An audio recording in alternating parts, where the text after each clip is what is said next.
Hi everyone, it's Grant Abbott speaking, and welcome to this property session. We'll see, we might get through an hour. I'll try and go as fast as possible, but there's a lot of information here.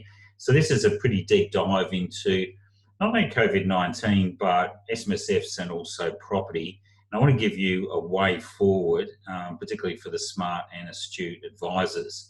I know many of you are accountants and certainly been inundated with JobKeeper, but once that starts to die down, there's cash out there, then the next stage that we need to go to is obviously tax planning.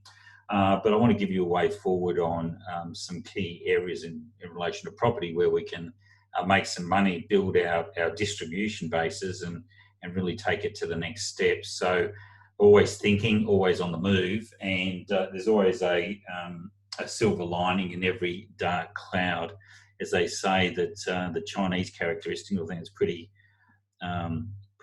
pertinent at this present point in time, that the Chinese character for crisis is also the character for opportunity. So it's not a good place we're in, but it's the way that it is, and we have to move forward. You can't look back on the good old days. There is certainly the good old days. I don't see them coming back again. I can't envisage that we'll ever be in a situation that will see the MCG full at 100,000 people or more, all crammed in together, not in the foreseeable future, which obviously is going to have an impact on all of those properties, restaurants, cafes, commercial spaces, that if social distancing comes into play, then what we've been used to before, being crammed and rammed into small spaces in order to increase the profit or make some business profitable, is probably going to be out of the door, I would say, for the foreseeable future. I certainly think that people will be pulling back on that, but that's going to have an impact on everyone in property, and likewise being in places, when you have a look at places like New York and larger cities, being in those cities obviously makes it a lot more prevalent in terms of viruses and pandemics being spread, that where you live up in a place such as where I do, up at Twin Waters and Sunshine Coast, you hardly even see anyone here, let alone come in contact with them. So isolation is a nice place when you're certainly well and truly away from everyone. But look, at the end of the day, property is not going to go anywhere. It goes up and down. The good thing about self-managed superannuation funds, probably different from retail industry super funds, is that we generally have a pretty long-term time horizon. So if we've got someone who's 40 or 45 or 50 now, and they're looking at buying a property, they're probably not going to even realise it ever in their life, as long as it's got a good steady cash flow coming up when their retirement, they need to take out some money. Here's a little important strategy for you. Obviously, at the moment, we've got SMSFs, but we've got retail industry superannuation funds. I did a session the other day, and certainly had a chat with my daughter and some other millennials, and arguing for them, it's not a bad idea to go into their industry funds and pull out what little money they have. Bearing in mind, obviously, there's some insurance issues there, but they're young and they can get insurance outside anywhere. But notwithstanding that, is that if they're a couple and they've got $20,000 each or more inside a industry or retail superannuation fund, if they pull that out, then if they don't use it, they can always put it back in, and potentially can go back in as a deductible contribution. So really, it seems to me I gave the 5 reasons why you should put money out of a retail or industry fund the other day, and certainly we can always put the money back in. I mean, prices are going to drop anyway, we'll expect over the next year, so it's not a bad thing to pull it out, hoard it and put it back in. But look, for the younger brigade who can't afford a home, it's not a bad idea to pull it out. And if there's a couple there that've got $40,000, that's a good size deposit to put onto a property, particularly if the property market is going into a little bit of a downward spiral at the moment. So, it's another little strategy there for us, and something that, we should be promulgating to our clients between now and September, when obviously the ability to take out super from our industry or retail funds is dissipated. And likewise, when you have a look at a lot of those large retail funds and particularly the industry funds who have got a lot of unlisted assets, particularly in the property area, they're going to be in a pretty big strife when we have a look at Host Plus and also Rest, who are predominantly looking after people who have been unemployed. That they will access their superannuation, which means they're going to have to dig into their unlisted assets. So expect a lot of fireworks over the next few months, which will be a bit of fun sitting on the sidelines instead of getting barked at by the industry funds on how good they are compared to SMSFs. It'll be interesting to see what happens there. But I'm going to be sitting back and smiling anyway. But in terms of properties, look, we've all lived through it. I lived through the 90s recession, which really came off the back of the hubris of the 80s, the old Gordon Gekko, greed is good, etc. That moved into the big Wall Street market crash, which was probably commensurate with what has happened here with the COVID-19. The market got absolutely smashed. Everyone, lost a huge dollar. Gold went down from $800 an ounce to, I think it was about $300-400. So a lot of people lost their shirt, and of course they went to a safe environment. And for Australians, a safe environment always is property. And property really had a take off there in 89, 90, 91. And unfortunately, in those days, the interest rates were around about 18, 19%. So we were heading for a recession anyway. But again, property came out of it. We ended up in the 1990s, the 2000 with the internet and again, the tech boom. A lot of people lost a lot of money in the tech boom. But those smart people who put money on Google in those days would have done extremely well. Then, we saw the 2004, there was a bit of a blip then. 2009 or 2008, 2009, we saw the GFC, now we've got the coronavirus. So these things aren't exactly, there's always going to be shocks to the market. This one probably is, look, I've got my own views on things and believe we probably shouldn't have closed down the whole economy for what we'll see, but history will tell us whether we're doing the right thing or the wrong thing. But look, out of it, there's certainly been some interesting ones around commercial property, which I want to take you through a couple of issues there. But commercial property is undergoing a big shock. It's a triple whammy, actually, because we've got a mandatory government code of conduct, which I'll take you through very shortly, which requires commercial landlords to give at least, depending on the business, but if a business has applied for JobKeeper, there's at least a 50% reduction in their rent, which is to be accommodated later on, and we'll talk about that. Social distancing, as I said before, I can't imagine, look, and I might be right, I might be wrong, but the days of being able to take your kids to, those really big games of football where you're stuck right next to each other, another person, which has always been dangerous. I mean, how many times have I got a cold or get the flu from someone sneezing on a plane? I think those days are probably long gone behind us, which isn't a bad thing. And certainly that means that travel is going to be a lot more expensive from here on in. And then the other one is that a lot of businesses are now, because of social distancing, they're getting their staff to work from home. So they've worked out that if they can run a smaller floor plan or no floor plan at all and have all your staff working from home, then it's a good way of outsourcing. In reality, the staff should actually be charging their employers rent. So the other way, yeah, but you should be charging employers rent for that office space effectively, but I can't imagine that one ever taking off.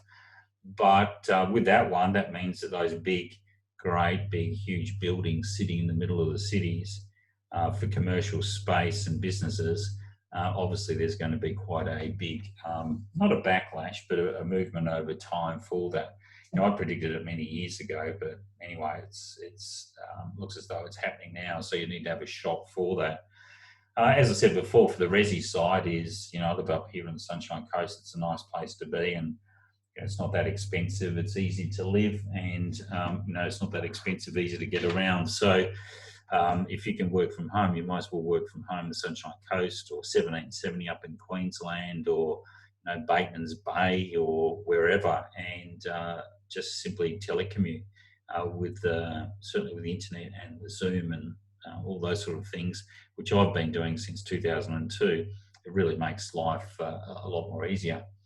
Now, when we go to the next stage, which is probably where most of you have come to it from my perspective, is that look, around self-managed superannuation funds, they've always had a really big fillip in terms of property in the early 90s when the SIS Act came out and we could invest in unit trusts, which were related unit trusts.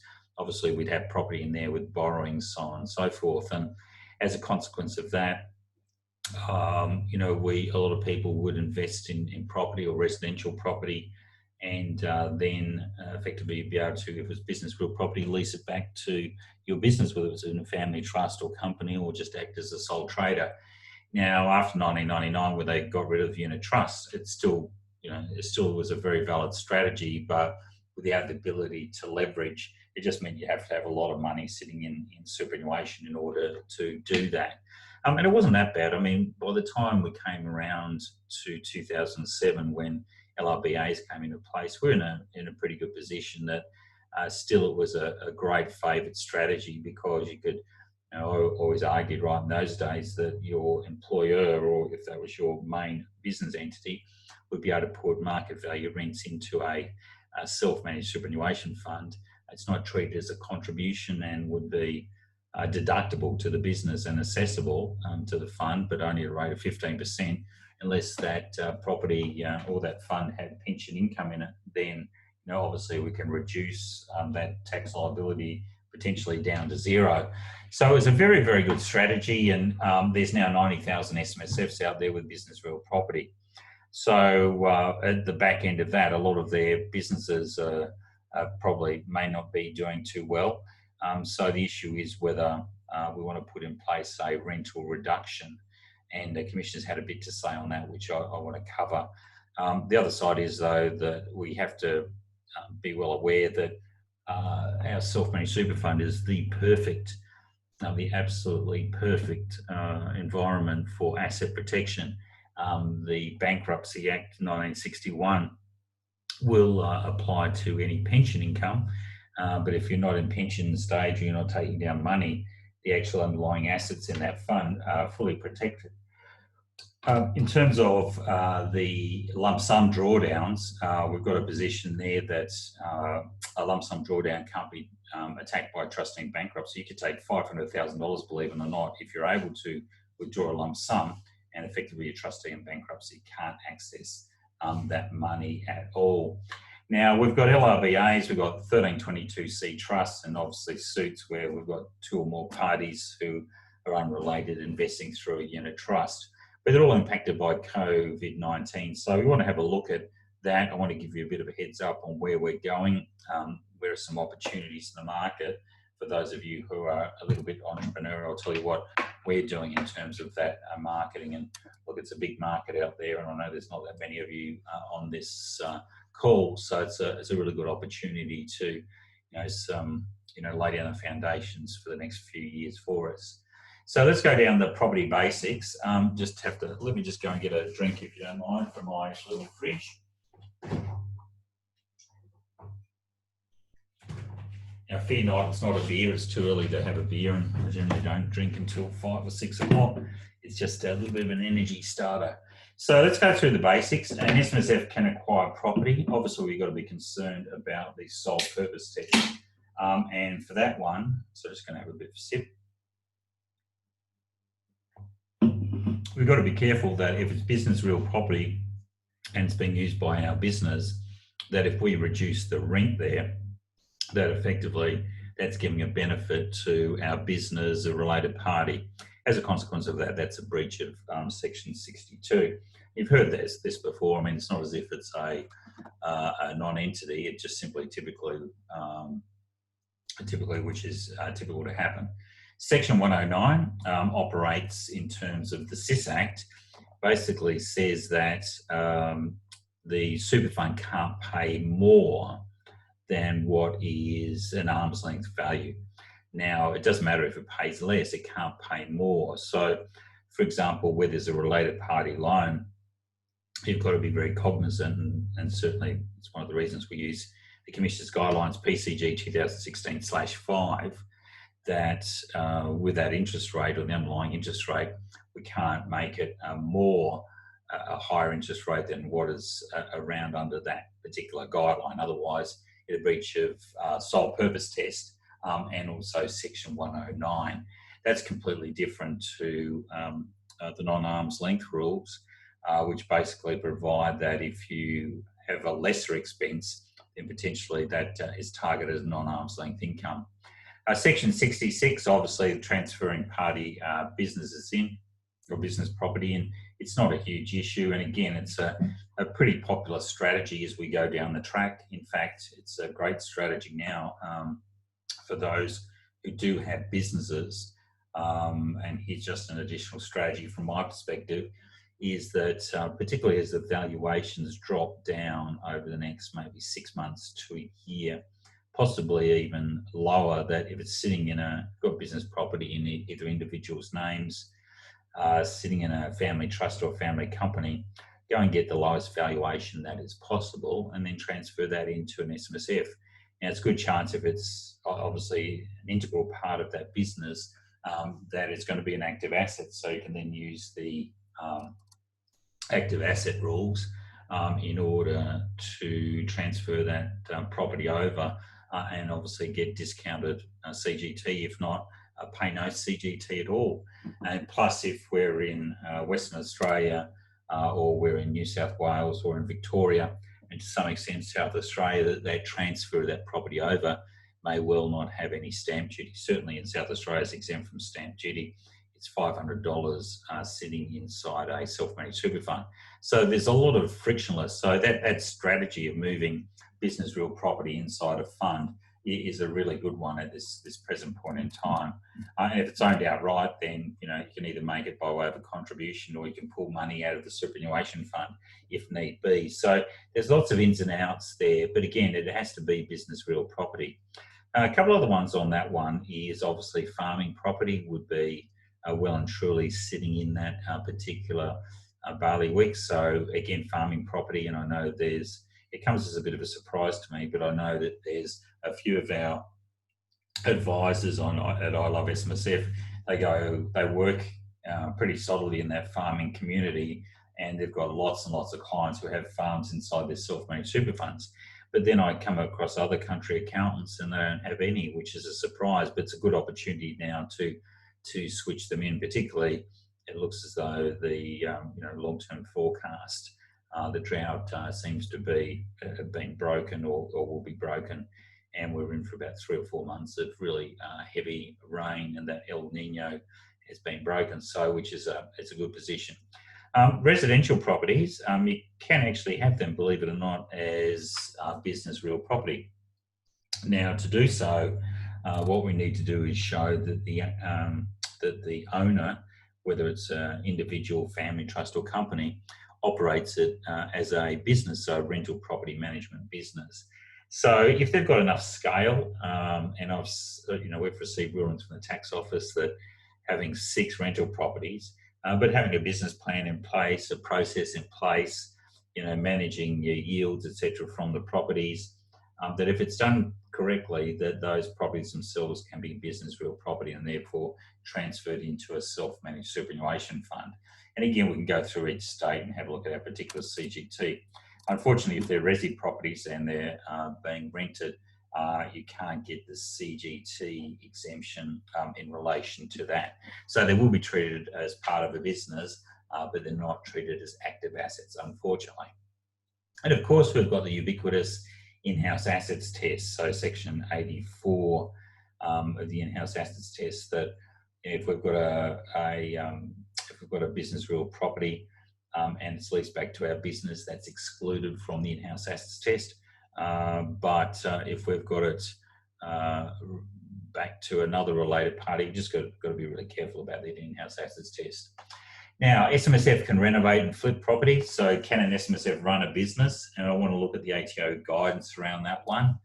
And again, just got to be careful with related party agreements when you do renovate and flip, particularly if you've got a which is crazy. You got a building contractor or a builder wants to do that. The Commission's come out and said the increase in the underlying value of the property would be treated as a contribution, which is crazy because if you've got a third party doing the building work, then suddenly that increase is not a contribution. So there's a bit of craze there. Joint property, developing property, absolutely. So again, I want to go through the running a business issue there with you in terms of property development and also renovate and flip. And then also joint ventures, so that where it might be through a family trust and an SMSF working together. And you can imagine how that could arise, that if we do have that property development, they both commit funds. The SMSF will probably have the property, the family trust, family company or individuals outside will commit funds to develop that property. At the end, they'll all do a split on the properties. But again, you've got to make sure you have a really good joint venture relationship. So let me just bounce out of here for a little while and have a look at a couple of those ones that we're talking about in terms of the ATO. So, there you go, you can see what sort of stuff I listen to. Bit of 80s house. But if I go SMSF, and I think I've got running a business, so you can see I've done that search before. So carrying on a business in a SMSF. So this is directly in an SMSF. So it's not through a company or a suit or 1322C. It's actually in the fund itself. So I've got here, SMSFs are not prohibited from carrying on a business. Now, that's a pretty big statement from the Commissioners. So first off, we can run a business, we can run a property business, and really this sort of came out at a time when we had the large industry super funds such as CBUS directly running property development out of the CBUS fund. So it wasn't in another wholesale fund, it was actually out of the CBUS. They're employing people, they're doing the whole thing. If you have a look at CBUS, they have direct works sort of sitting in there. So it's very hard to say that, self-managed super funds can't do a property development or a renovate and flip when you've got exactly the same thing going on at these large industry funds. But when you have a look at that, now the key conditions are obviously we need to allow it under the trustee. So if you are doing a property issue, a couple of things you've got to be really careful about is you've got to be really careful about that you can enter into joint ventures, you can enter into property developments, particularly some of the old deeds, because I've seen a number of them where a property development, or you can't run a business inside a self-managed super fund. So the Dobie lawyers who drafted it weren't aware of where we were going in terms of running a business. And for those of you who know me for a long time, I've always said that you can run a business through a self-managed super fund, but obviously you've just got to be very careful on the way you do it. And here's the thing, operate for the sole purpose of providing retirement benefits to the members. So again, that's at section 62. Now, the rules governing SMSFs prohibit or limit some activities available to other businesses, such as entering into credit arrangements, which effectively is borrowing unless it's LRBA, or having overdrafts. So you never want to go into an overdraft inside an SMSF, otherwise it's treated as a borrowing. You can if it's to pay out benefits or to settle shares. There's specific sections in section 67 which cover those short-term liquidity problems. But again, you should get professional advice before carrying on a business through a SMSF. I was looking at a case this morning, actually. It was a SMSF death benefits case in Victoria Court of Appeal. Didn't quite agree with it, but it really didn't make any difference. But the judge there, what happened is that a person died, or there was inside a self-managed super person had died, and his de facto was a member of the fund for quite some period of time, and effectively on death, the issue, actually I think it was his daughter or de facto, one of the two, but anyway, there was a challenge by the estate against the transfer of death benefits out to the, I'm pretty sure it's the daughter actually. So, or might have been, no, it was the de facto actually. So there's a transfer out to the de facto, and as a consequence of that, there was like they didn't get specialist help. They just went and got, believe it or not, they got a legal firm. So the court heard that the lawyers weren't specialists in that regard, and they ended up replacing the trustee of the fund. So the new trustee would take into account proper deliberations, fair and reasonableness about splitting money between dependents, which is quite easy. But out of this, the whole thing that I got is that you really need to get good specialist advice, and definitely with property, you need to have a look at that. At Abbott Morley, we do property day in, day out, and we've done, gosh, before us it was TGA legal, but we've done so many property transactions, just getting involved in a couple at the moment. So again, it's amazing when you see, when you get a look at these property transactions, when you get accountants, you get parties here or parties there, all putting their 2 bobs worth in, and really most of them have got really no idea what they're up against. And I'm talking about major legal firms. So again, if you've got any property developments, transactions, flip and all that, make sure you come to us, because it's not going to be expensive, and more importantly, it's going to be done quickly. Now, the sole purpose test is quite interesting. Remember, we looked at section 62. I said that right from the start. If a trustee of an SMSF carries on a business, we examine the activities closely to ensure the sole purpose test is not breached. Cases that attract our attention, including those where the trustee employs a family member. So we look at things such as the stated rationale for employing a family member, the salary or wages paid. So if we are going through the property development and we've got a client is actually in there renovating the property, they can be paid a wage, believe it or not. You've just got to make sure it's justifiable wage there. And if you do that, it probably means it's a little bit more independent, so you don't get that increase in the underlying value of the property being treated as a contribution. The business is an activity commonly carried out as a hobby or pastime. Look, I don't think that's going to happen with properties there anyway. The business carried on by the fund is linked to associated entities, absolutely. So particularly if there's a joint venture involved.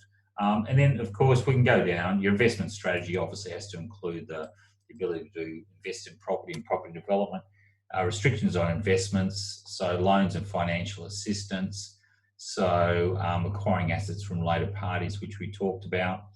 So purchasing assets such as plant and equipment for use in business activities from a member contravene the related party. So you've just got to be careful with fixtures and fittings if they are part of the property or the business real property transferring over, that they can't form part of the, they can't be acquired by the trustee of the SMSF. It has to be done differently. Arm's length dealings, so on and so forth. But that just shows you where we're going in terms of carrying on a business. Now, joint ventures, I thought I'd just have a look at this pretty quickly. So this is, I'll send this link through to you, but you can see there's a few case studies around property, not property, but effectively retirement income schemes. So there's a few here, absolutely crucial to look at. SMSFs and property development, deriving income for related party property development entities. So let's have a look at the property development. It's a bit of a long one, but it's important for us as we go down the track, because this gives us insight into how the Commission is thinking. So Eddie and his business partner, Michael, have operated a successful strata management company for many years. In the past, they considered diversifying into property development, but they're cautious operators, good on them. With land prices at all-time low, and I can tell you what, they're going to get lower now, and all market indicators suggesting property prices on the rise, they decided to take the plunge. So Eddie's friend Paul, so remember the 2 business partners, Eddie and Michael. Now, Eddie's friend Paul owns Best Building Company, has made a small fortune through property development. So Eddie goes to him for advice. Paul suggests that Eddie and Michael go into business with him. Paul explains that the 3 of them should establish a unit trust. So that's like a superannuation unrelated investment trust. The unit holders will be their respective SMSFs. So far, so good. Paul says he's seen other friends in the building development industry do similar things. The advantage of having the SMSFs invest in the trust is the profits from their property development project can then be distributed into their super fund.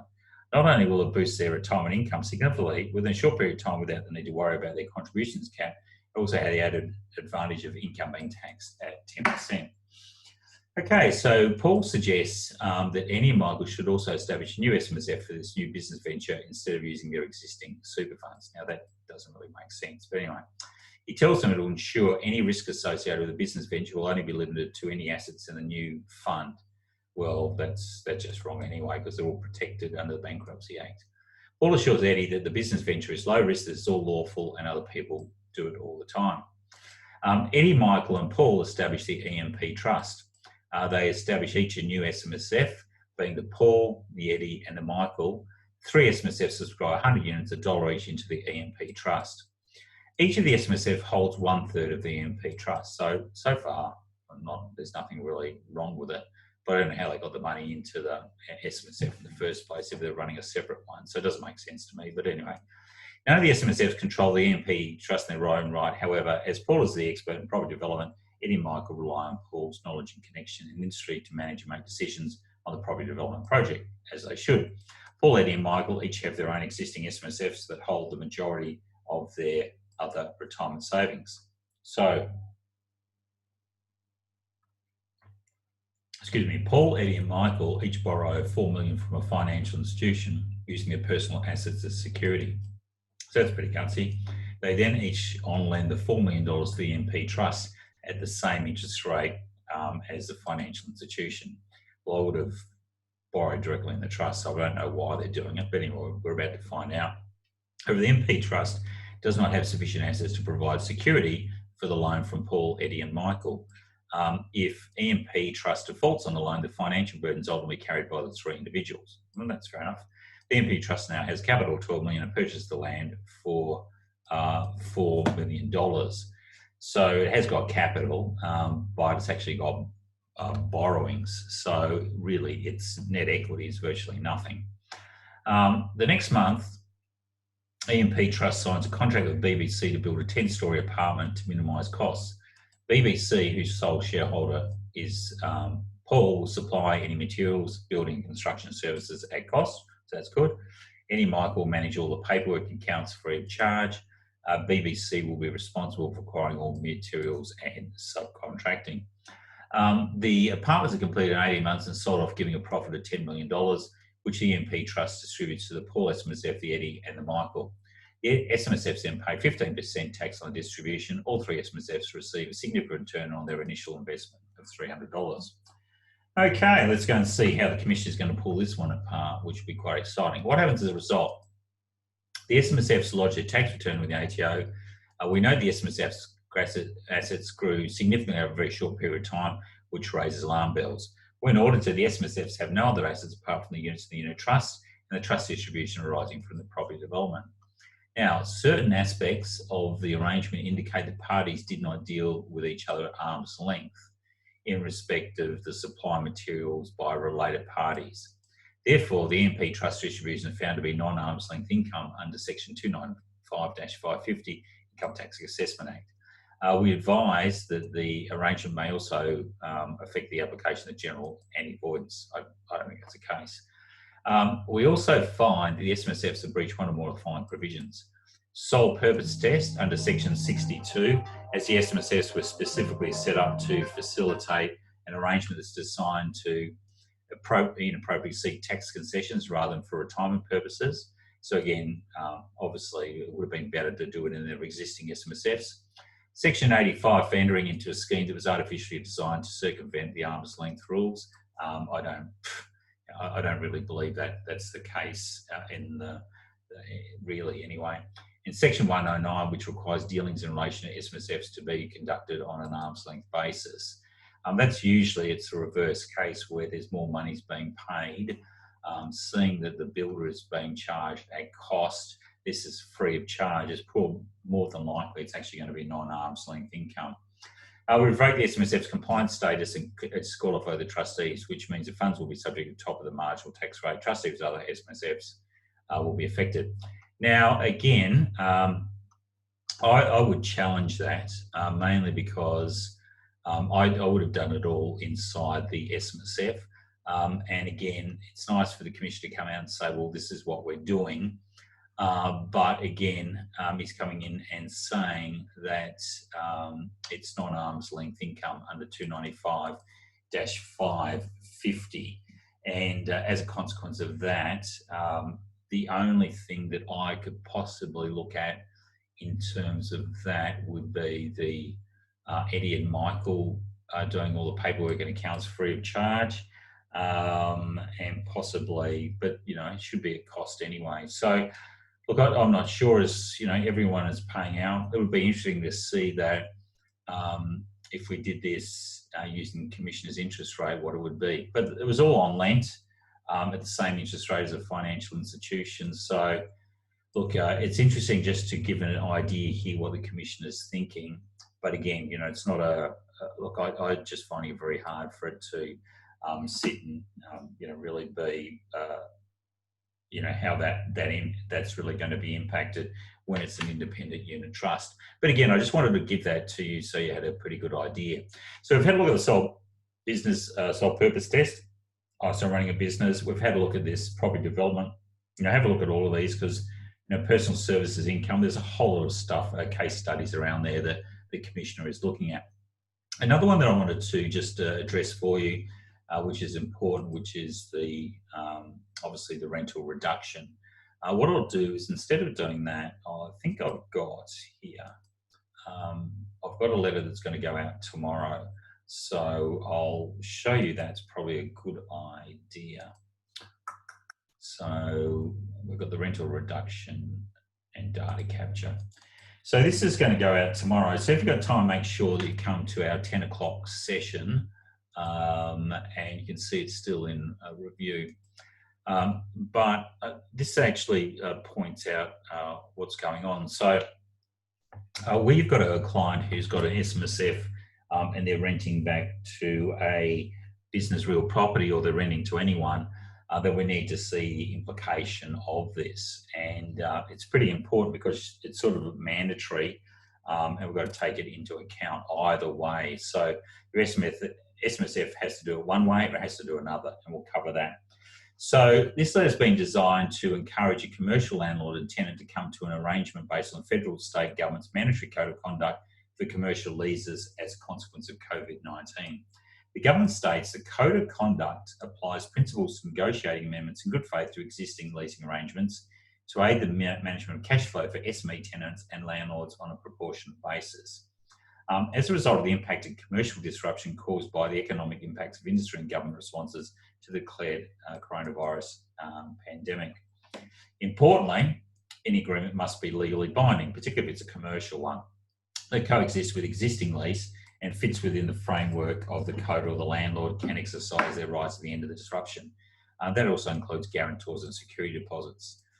So they've all got signed off by Abbott and Morley. Let's go through the letter itself, which is pretty instructive. So this is a letter or an email you send out to all your commercial lease clients. It doesn't matter whether they're landlords or they're tenants. It happens either way. So we're writing to you as a party to a commercial lease agreement. Existing agreements are now subject to agreed federal and state government's mandatory code of conduct. The code, operative from the 3rd of April, so it's already applying until the end of the government's JobKeeper program. The objective of the code is for landlords and tenants to share the financial risk and cash flow impact during the COVID-19 period in a fair and transparent manner. Now, the code applies to all tenancies that are suffering financial stress or hardship as a result of the COVID-19 pandemic, as defined by their eligibility for the government's JobKeeper program, with an annual turnover of up to $50 million.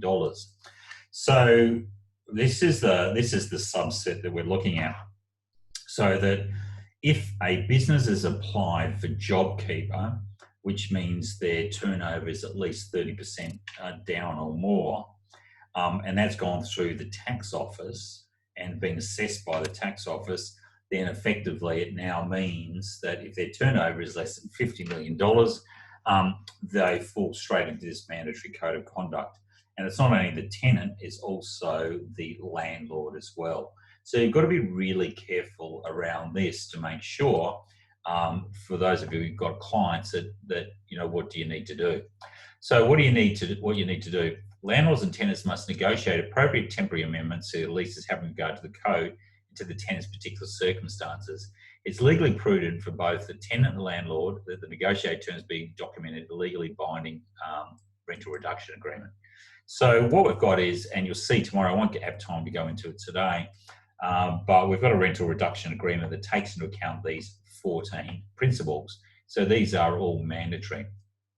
Landlords must not terminate leases due to the non-payment of rent under the COVID-19 pandemic period or reasonable subsequent recovery period.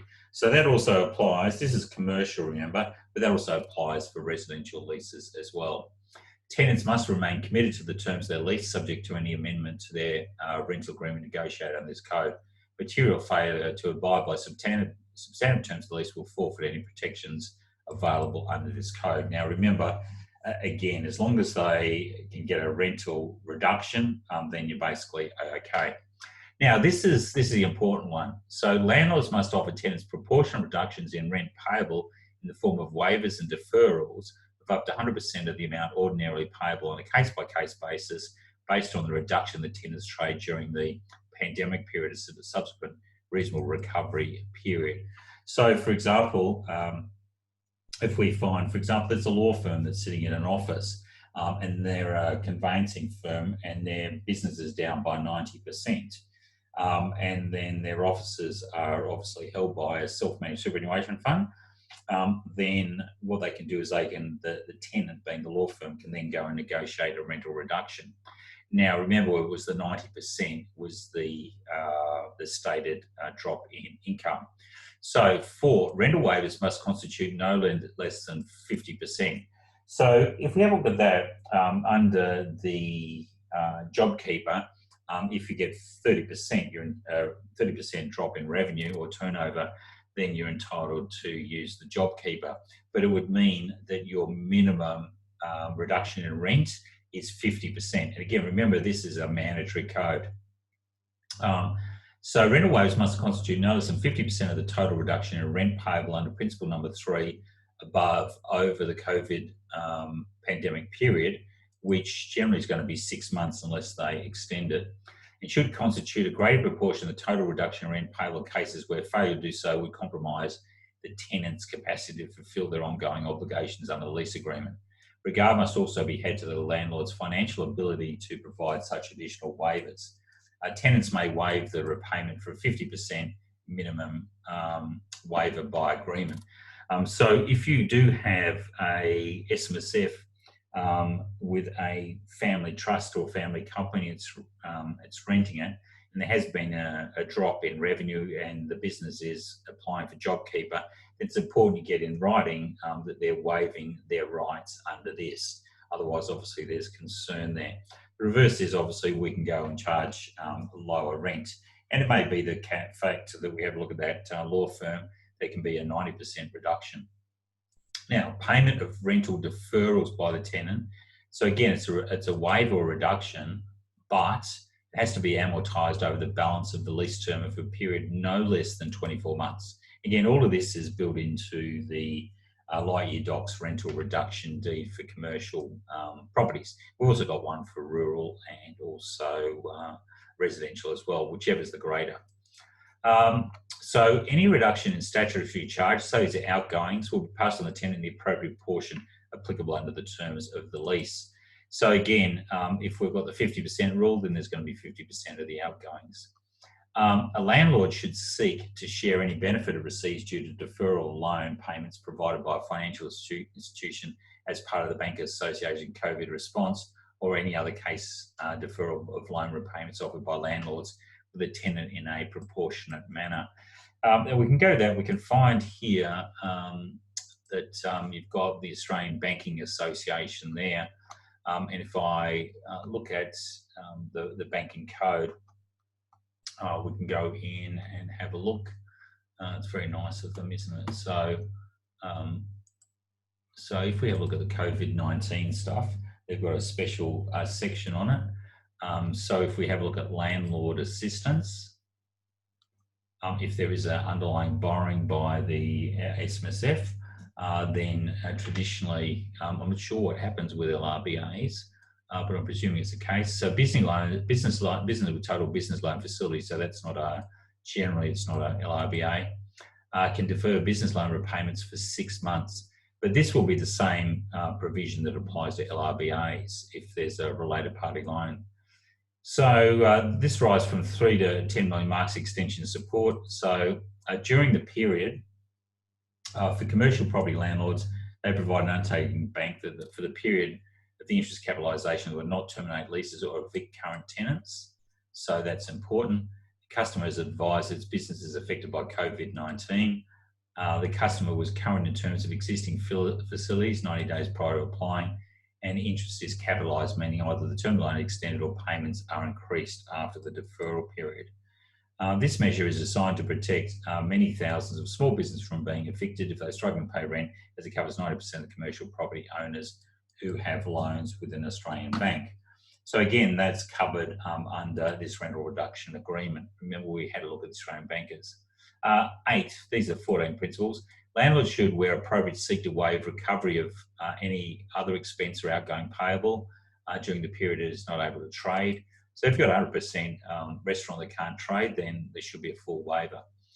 If negotiated, arrangements under this code necessitate repayment, this should occur over an extended period, much the same as we had looked before.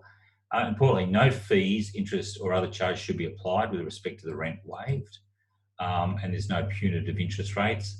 Landlords must not draw on a tenant's security for the non-payment of rent, and that also includes guarantees. The tenant should be provided with an opportunity to extend its lease.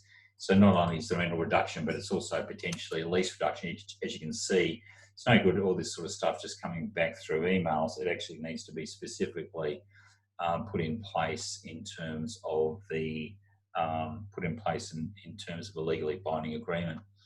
Landlords agree to a freeze on rent increases, and landlords may not apply any prohibition or levy any penalties if tenants reduce opening hours or cease to trade. So that's pretty important in terms of when we have a look at Westfield, etc.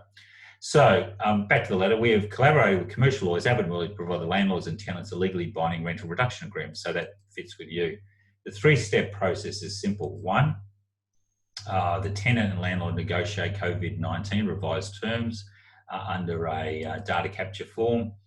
We will forward both parties a rental reduction agreement, so you'll be able to do that straight off the Like Your Docs site.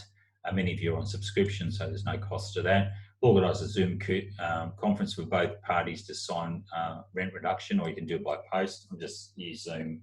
You can actually witness it through video.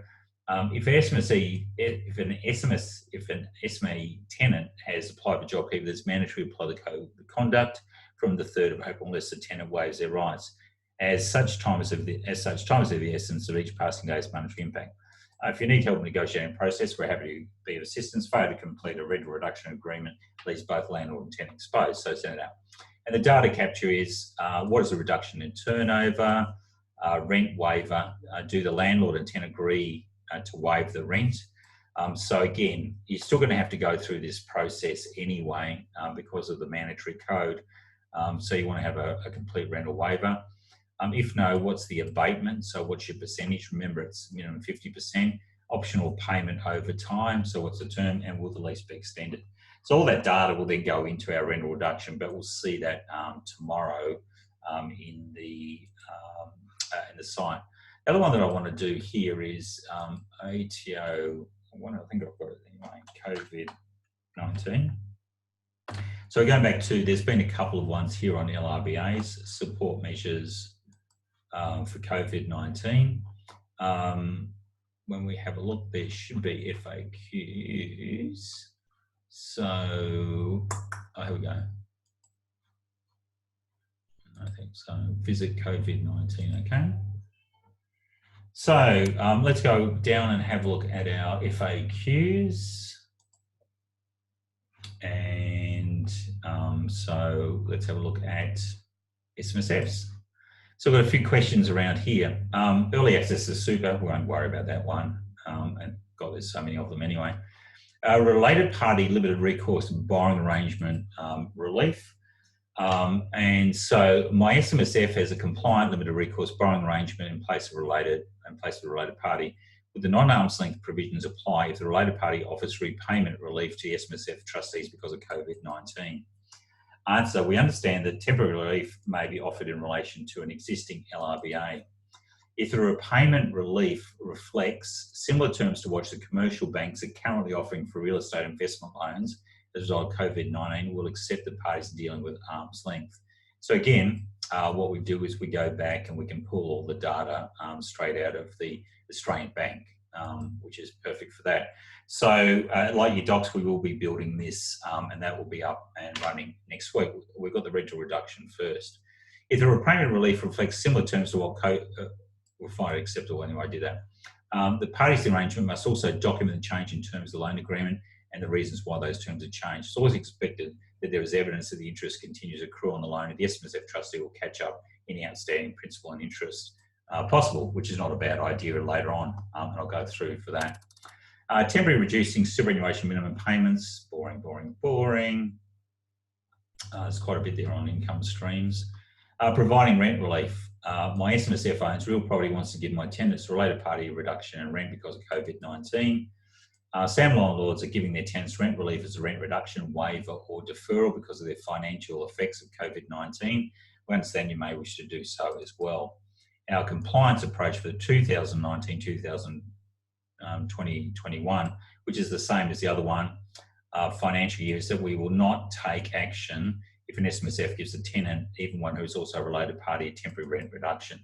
So for both LRBAs, if we reduce the underlying interest and the repayments, and also for rent relief under a business real property, and we'll go through that tomorrow, effectively there's non-compliance, which is, it's a pretty good position.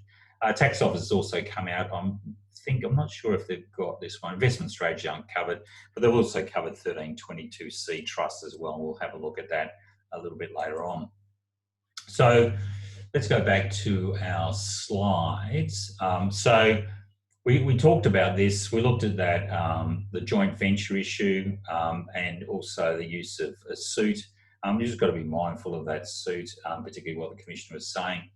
COVID-19 measures, again, this applies up to 30 June 2021. But again, you might find that the reduction in rent or the reduction in the underlying interest and principal payments only applies up to, for 6 months, up to around about September. But they're giving themselves a bit of leeway. But it's basically saying this income year, go and do as long as it follows on from the practice. So for the rent review, if it's commercial, we want to basically ensure that it meets the guidelines, the code of conduct, hence why we did that particular agreement. For LRBA, then we got to look at the Australian Bankers Association, which they've directed our attention to. So both of those ones are pretty good. Related party loans, have a look. Again, you can see what is sitting on the site. The site. And again, it's quite funny. Just watch our. It's quite funny because every time I see one of the lawyers come up on SMSF advisors saying, "Oh no, you shouldn't do that," just because the Commissioner gives you guidelines or a ruling or that, you can't take that into account. It's like, well, why would I be paying like $10,000 or $5,000 for you guys to tell me that there's all these issues when the Commissioner said they're not going to do compliance activities anyway? So it doesn't make real sense. And it's actually quite good because many of the times, I think it might have been Dan Butler who actually raised a whole lot of issues around, well, the LRBA or the rental stuff doesn't apply through 1322C trusts. And thank goodness the Dana Fleming from the tax office came out and said, oh, we're also going to extend it to that. So again, the more that they bring up the issues, the more a clarification exemption we're going to get from the tax office. So the way forward for us really is there's going to be a lot of opportunities coming up, particularly for those guys who've got well cashed up property developers. The prices are going to, they are going to low. When you think about all the Chinese developers in New South Wales and Queensland and also Victoria, they're going to be pretty hard pressed, I would have thought, to go ahead and develop those properties. So there should be a bit of fire sale pricing in relation to that.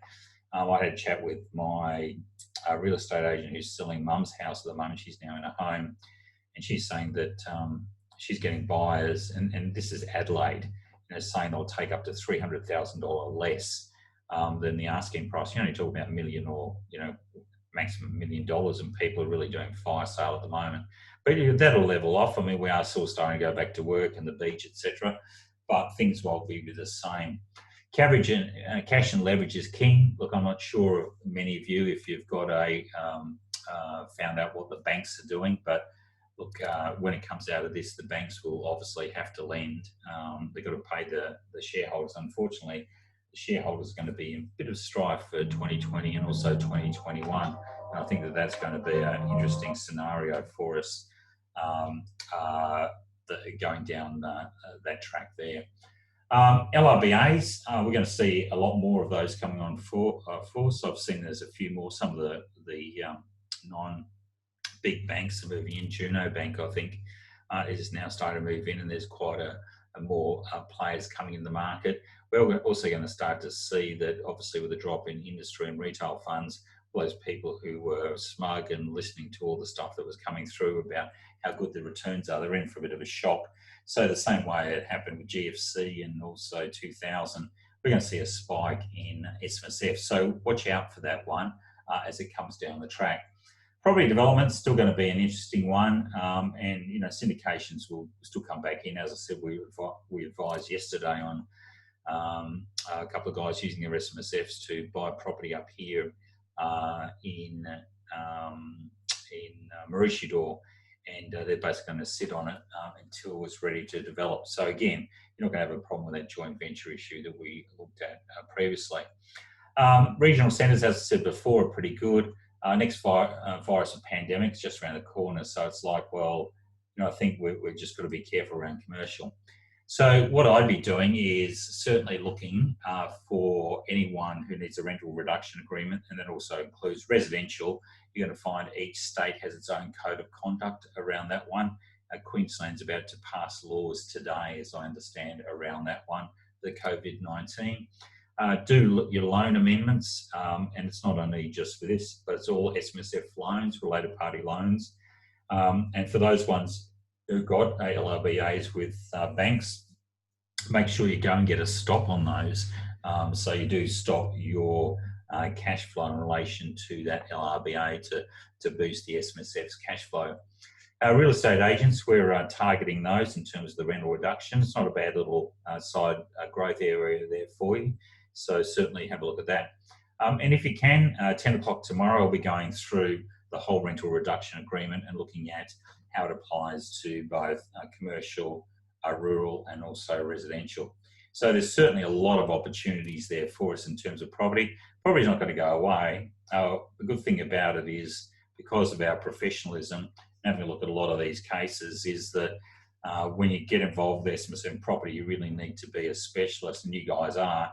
But feel free to contact me or work with me at any point in time, or Abbott Morley, to make sure you really get over the line. Got my obviously great friend Tony Anamoulis, who's also there to help us on the way. Now I'll stop there, and hopefully we'll see you tomorrow.